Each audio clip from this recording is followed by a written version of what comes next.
Hi, I'm Stephen Screen, and I help nonprofits and nonprofit fundraisers raise more money while working less. And one of the ways that I do that is by diagnosing what's wrong, what's holding their current fundraising back. And one of the things I hear about all the time are appeal letters. This can also be emails. This can also be events that aren't raising as much money as they could be. So I look at them, and let me share something with you that I see all the time. And it holds fundraising back.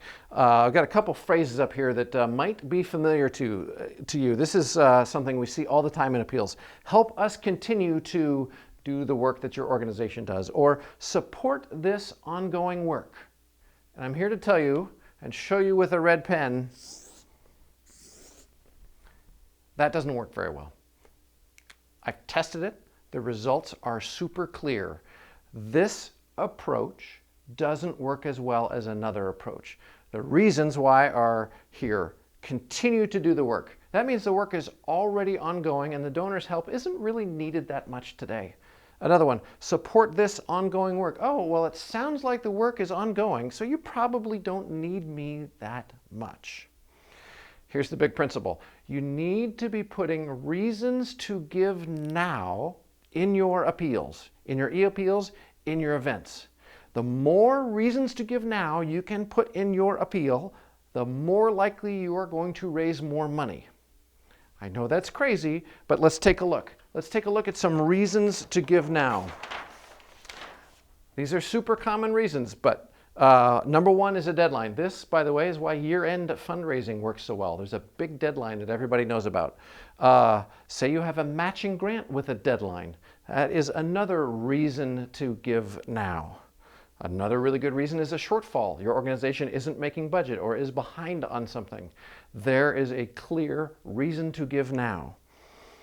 This is a number of people or things that you're helping this month, number of things that you're doing this month. That is a reason to give now. This is not support the ongoing work. This is 47 people are coming to our door needing help this month. That's a reason to give now, not a reason to give sometime in the future. Another reason to give now are the consequences of not helping. For instance, these 47 people who are coming to your door, what are the consequences? Maybe they're all going to fall into homelessness. Maybe they're all going to enter the sex trade. Who knows? But talk about the negative consequences if they don't get helped. That's a really good reason to give now. Another one is you'll love how you feel when you give. That is promising an immediate benefit to a donor that she will get only if she gives now. And then finally, this is taken directly from Seth Godin, people like us do things like this. That's appealing to a shared identity, a shared generosity, a shared care for your cause or beneficiaries. Now, I'm going to try something here. I don't know how this is going to go, but I'm going to make up an appeal letter off the top of my head, stacking all of these reasons to give in one single short appeal. You will hear how powerful this sounds. So forgive me because making up copy off the top of my head doesn't always go that well, but let's see what happens. Let's say that we are trying to save endangered birds. I made that up. Here we go.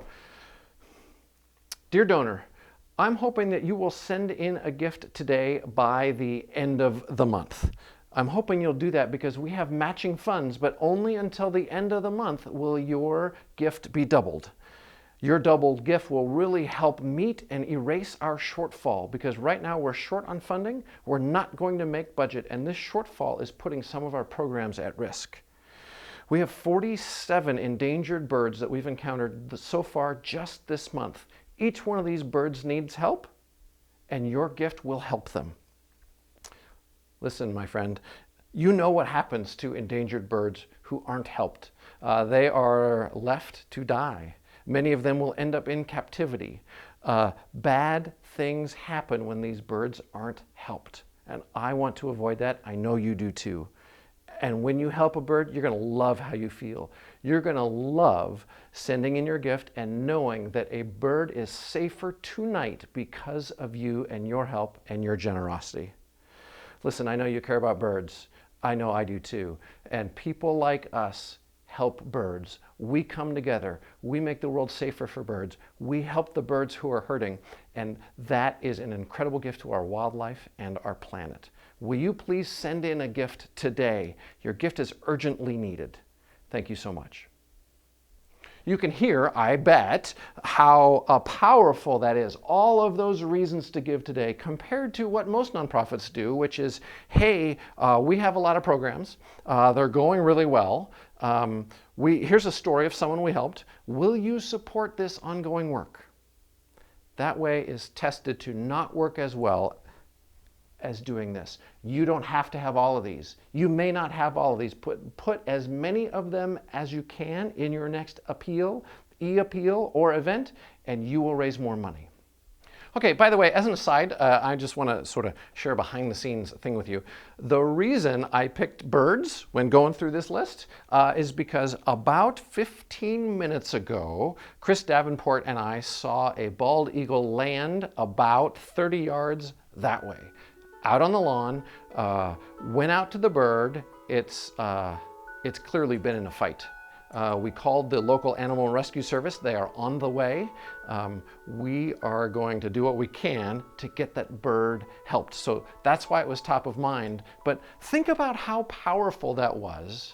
And in your fundraising, stop thinking about all of your programs and all of the depth and breadth that you do and all the people you're going to help next year. And instead, talk about the reasons to give now. That one bird that literally, as I say this, is 30 yards that way, cowering at the base of a tree, waiting, he doesn't know it yet, for Animal Rescue Service to come. That's powerful. That's an urgent situation of need. Figure out how to get your fundraising full of those and you'll raise more money. Hey, so I'm back for a second time, but had to share this with you. Just after I filmed that last bit with Chris, we saw headlights in the window. Those headlights were from the van that came to pick up the bird from the Animal Rescue Center. We went out there. Chris will put up some shots of them picking up the bird and rescuing it and putting it in the van.